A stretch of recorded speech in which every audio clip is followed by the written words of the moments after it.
Bismillahirrahmanirrahim. Brothers and sisters in Islam, I welcome you with the universal greeting of Islam. Assalamu alaikum wa rahmatullahi wa barakatuh. I am Ayub Abdul Rahman from East Malaysia.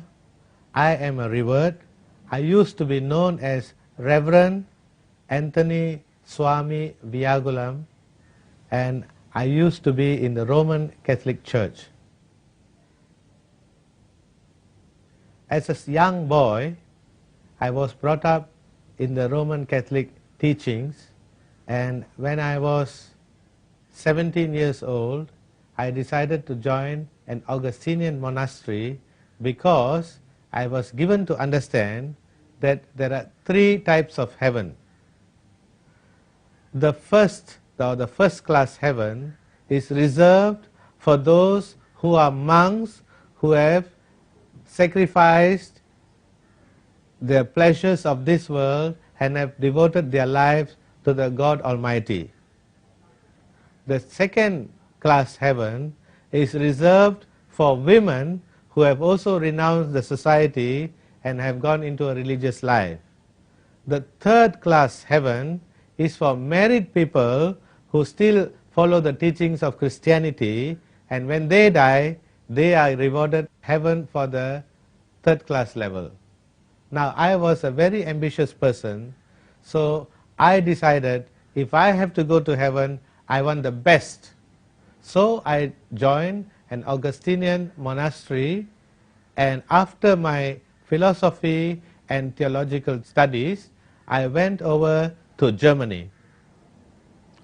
In Germany, I was trained to help people in the medical field. During my contact with the community in Germany, I met many Muslims, many good Muslims who are, you can say, fundamentalists. They follow the fundamentals of Islam. And I felt pity for them, because according to what I had been taught, these good people will never have a chance to go to heaven because they have not been baptized with the water and the Holy Spirit. And unless they are baptized, they will not be able to go to heaven. So I prayed daily. You know, as a monk, we used to pray 6 times a day. So in the last prayer of the day, I especially prayed for these Muslims that God may bring them from darkness into light. So, one day, I told my superiors that when I go back to Malaysia, where Islam is the official religion, more than 50% of the population are Muslims, in order to convert them to Christianity, I have to know something about the background of their religion. So my superiors decided I should do comparative studies on Islam and Christianity, and I was given the privilege to go to Mill Hill in London, and there I continued my studies. Brothers and sisters in Islam, one of the first few Muslim scholars that I met, they were from Libya. They were from the Islamic Society of Libya, and they gave me many interesting books. Among them was an English translation of the Holy Quran, translated by Marmaduke Pickthall. This Quran I read from cover to cover, and after I had completed reading for the second time, I began to have doubts within myself. I thought that the Holy Bible is the only book of God, and everything that is there is gospel truth. But after reading the Holy Quran, I found that most of the prophets whom I knew from the Old Testament, this Holy Quran was giving a different version about their life story. It said all the beautiful things, all the good things that these prophets have done. There was no question of incest, adultery, and all those bad things that I found in the Holy Bible. And I read the story of the Annunciation to the Blessed Virgin Mary, and I compared it with the Quranic version, and I found it was more acceptable to see the version from the Holy Quran. So, I had discussions with fellow Malaysians at the Malaysia Hall who were good Muslims, and with long discussions with them, I decided that Islam is, after all, not so bad. So I wrote to my Superior General from London saying that I have done a thorough study of Islam and Christianity, and I find Islam has got the right answers. So can I opt out of the monastery and become a Muslim? Within few weeks, I received a reply that I should come back to the headquarters and discuss with my superiors. So I returned to Germany, and in front of me there was a tribunal of about 12 senior monks. With them, I discussed. I told them what made me change my mind, and instead of showing some kind of understanding, they were very, very annoyed with me, and they made an ultimatum. Unless I repent, I will be sent into the cells, and I will not be able to go back to my own country. They reasoned out with me that they will take a photo of a gravestone with my name inscribed on it, that I have met with a very serious accident and I had to be buried immediately, and that's the end. I will have no contact with my family members in Malaysia.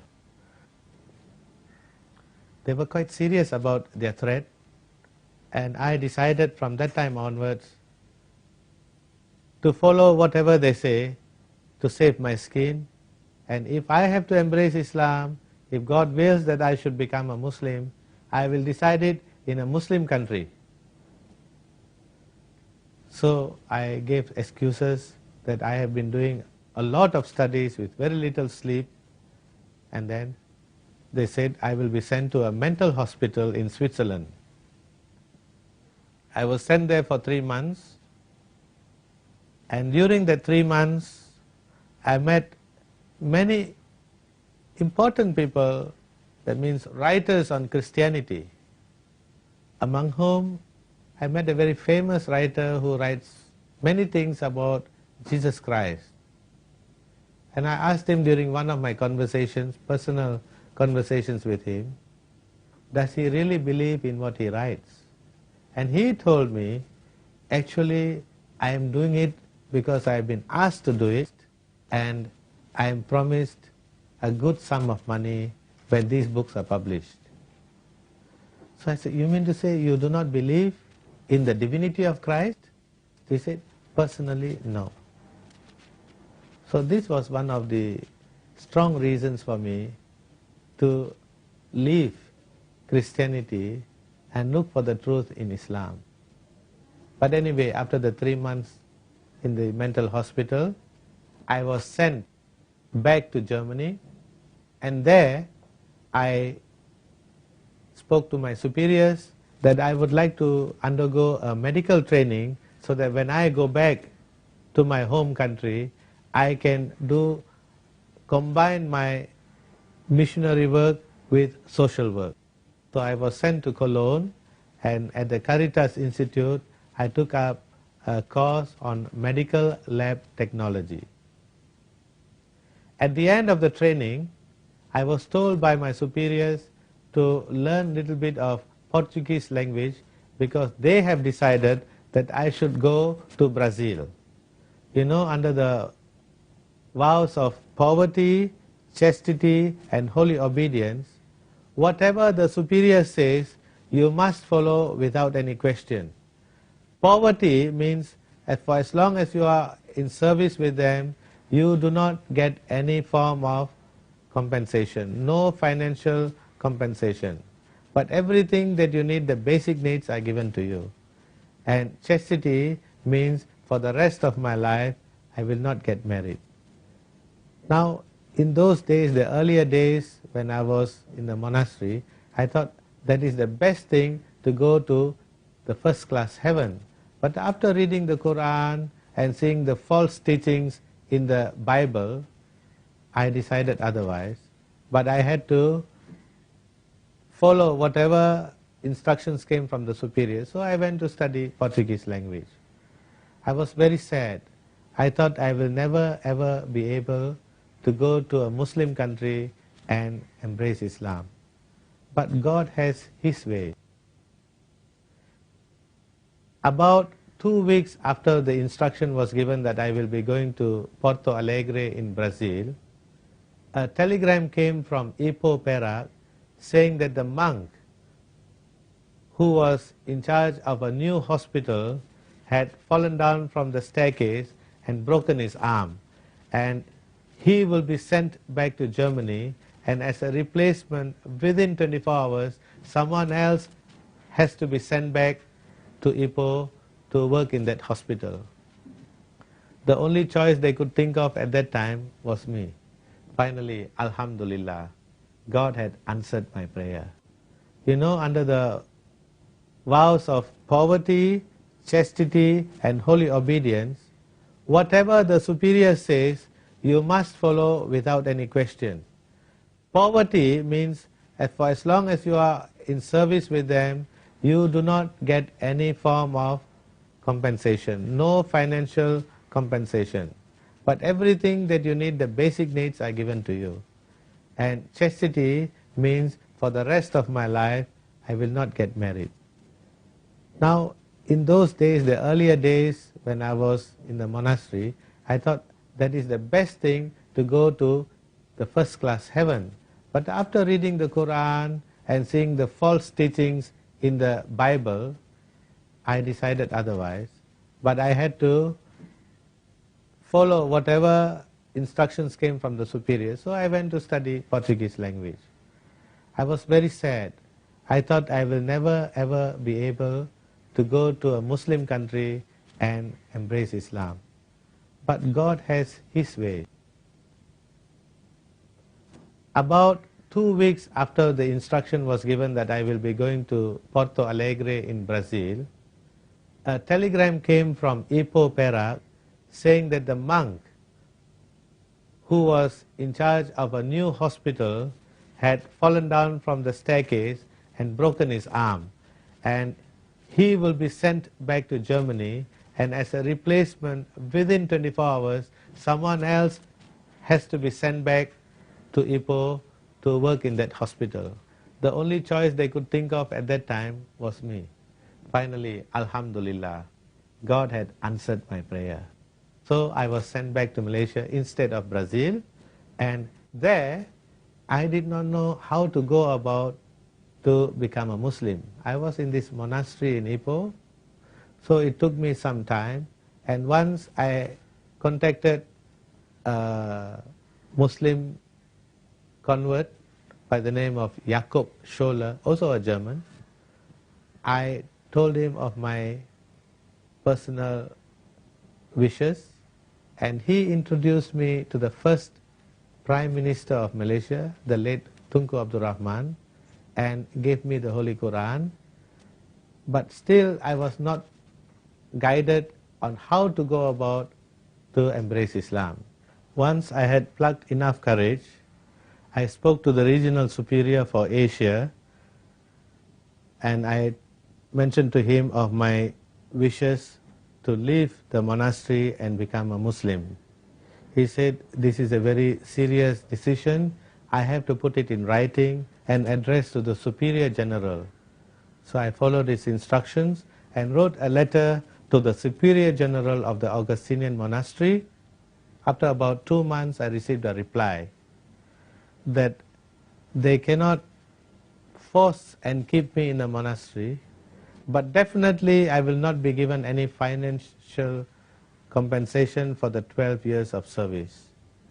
So I left the monastery and went home. When I went home, I thought my parents would have more understanding and will receive me with open arms. I was mistaken. My mother was not at all happy that I had left the monastery, a secure place, to become a Muslim. She said, what is so good about the Malay community? In Malaysia, Islam is always thought of as the religion of the Malay community. So if a Malay does not live a good life, they say Muslims are no good.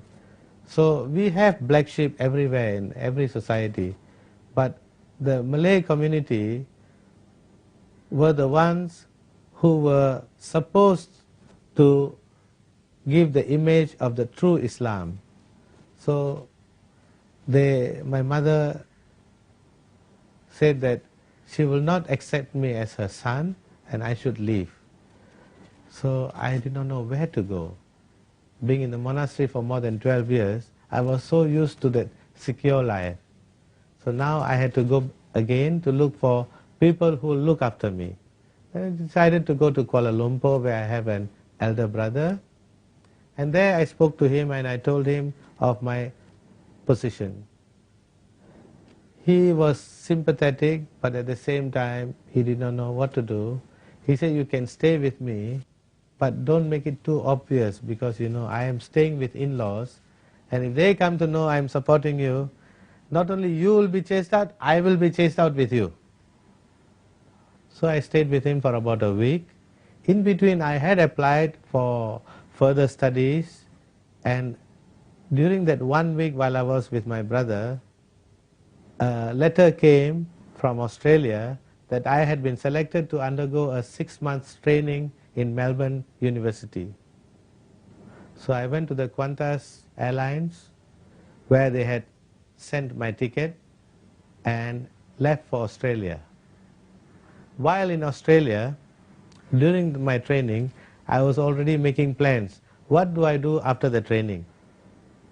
So I decided to look for advertisements where they advertise for medical workers for Saudi Arabia. And once I found that application, the vacancy form, I applied to Dr. Baksh Hospital in Jeddah, and I was offered a position as Medical Lab Scientific Officer. So I decided to come back to Malaysia after the 6 months training, and I embraced Islam in Malaysia at the residence of the Chief Minister of Sarawak, and after 3 days left for Jeddah to work in a medical center. During this time, I made several trips to Mecca, made my Umrah, came to know more about Islam, and after the contract of 2.5 years, I was invited back to Sarawak to set up a medical center in Kuching. The Chief Minister also advised me to get married because I'm no more a monk. But unfortunately, in the 12 years as a monk, nobody taught me how to date. So I did not know how to go about choosing a life partner. Usually in our Indian custom, it is customary that the parents look for a bride. But in my case, my parents were against my decision to become a Muslim. So they will not look for a good Muslim bride. But Allah has His ways. By accident, my conversion ceremony, the photos that were taken was published in a very leading Islamic magazine, and by accident my wife also saw this magazine, and she said, he is a former Roman Catholic monk, a forgiver of sins, and now he has come to Islam. He must be a good person. So when we met casually through our social work, I also felt that if I have to get married, it should be somebody virtuous. Does not matter if she doesn't have wealth, if she's not very pretty, not the prettiest in the whole country, but she has virtue. So I decided to marry her, went to approach her parents. The parents were anti-Indians. They did not like Indians. So again, I had to wait. One day, the governor of Sarawak casually asked me, will I ever get married? I'm going to remain as an Islamic monk. So I told him, I want to marry local girls, but the parents don't like me. During my weekly visits to His Excellency the Governor of Sarawak, he asked me very casually, have I found the right girl to get married? And I told him of my problems. I said, finally I have found a virtuous woman, but unfortunately her parents do not want an Indian son-in-law. He was taken aback, so he instructed one of his lady ministers to visit this home and find out what was the thing that they did not like in me. And when the minister went to visit this family, they said they had doubts whether I am a married man, perhaps I have a wife in India, perhaps I have another wife in West Malaysia, and now I have come to Kuching and asking for the hand of the one and only daughter. So the minister reassured them that I was a former Roman Catholic monk, I was never married, and I live a very good, virtuous life, and it is only fitting that if the daughter agrees that I should be married to her. So after these things were explained very nicely to my present mother-in-law, she called for a meeting of all her relatives with me, and there they started asking me whether I don't know how to recite the Fatiha, whether I pray 5 times a day, whether I know the fundamentals of Islam, and when I had answered them very correctly, then they decided on the amount of money I should spend for the wedding. When they asked for 7,000, I said, why not make it a round number, make it 10,000. They were taken aback because I had saved my money. So we decided on that day that we will spend $10,000, and we had a very simple wedding, but to make it very, very memorable, even the governor of Sarawak attended my wedding. So in 1983, 27th March, I got married to my present wife. And I have now 2 sons and work in a clinic in Kuching, but I am doing da'wah because in the past many years as a Christian monk, I had baptized many, many thousands of non-Christians, and I've brought Christianity to them. So now, to repent for all my wrong deeds in the past, I am doing da'wah to all the rural areas in Sarawak. I wish to conclude, wa billahi taufiq wal hidayah, wassalamu alaikum wa rahmatullahi wa barakatuh.